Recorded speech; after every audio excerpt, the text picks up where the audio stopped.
దేవునికి స్తోత్రం. ప్రియమైన సహోదర సహోదరులకు శుభాభివందనములు. ఈరోజు ఉదయం వాగ్దానము 1వ దినవృత్తాంతములు 22వ అధ్యాయము 13వ వచనం.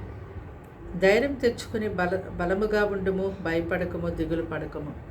చూడండి, వ్యక్తిగతంగా కానివ్వండి, కుటుంబంలో, సంఘములో, సమాజంలో, చదువులో, ఉద్యోగాలు, పనుల దగ్గర ఏదో ఒక సమస్య మనము కలిగి ఉండేవారిగానే ఉంటాము.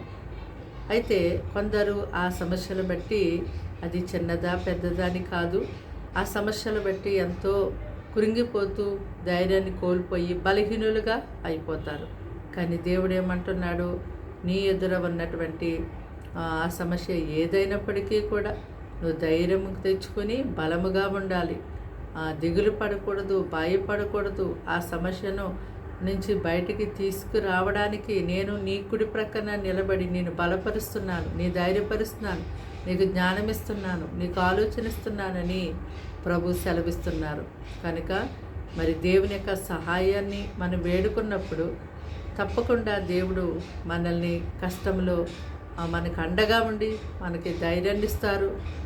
బలహీనులు కాకుండా ఆయన మనకి బలమునిస్తారు. దిగులు చెందకుండా, భయపడకుండా ఎంతో మనకి ఆయన తోడై ఉండి మనల్ని గమ్యానికి చేరుస్తారు. ప్రార్థన. దేవానికి వందనాలు, స్తోత్రాలు, స్తుతులు తండ్రి.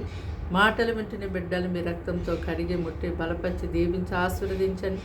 ఆయుష్ ఆరోగ్యం వరకు ఇవ్వండి. వారి కుటుంబాలున్న ప్రతి శోధన, వేదన, బాధ, దుఃఖం తొలగించి ప్రభా శాంతి సమాధానంతో నింపి నడిపించి సహాయం చేయమని యేసుక్రీస్తు నామములో ప్రార్థన వినంతో సమర్పించడి వేడుకున్నాం తండ్రి.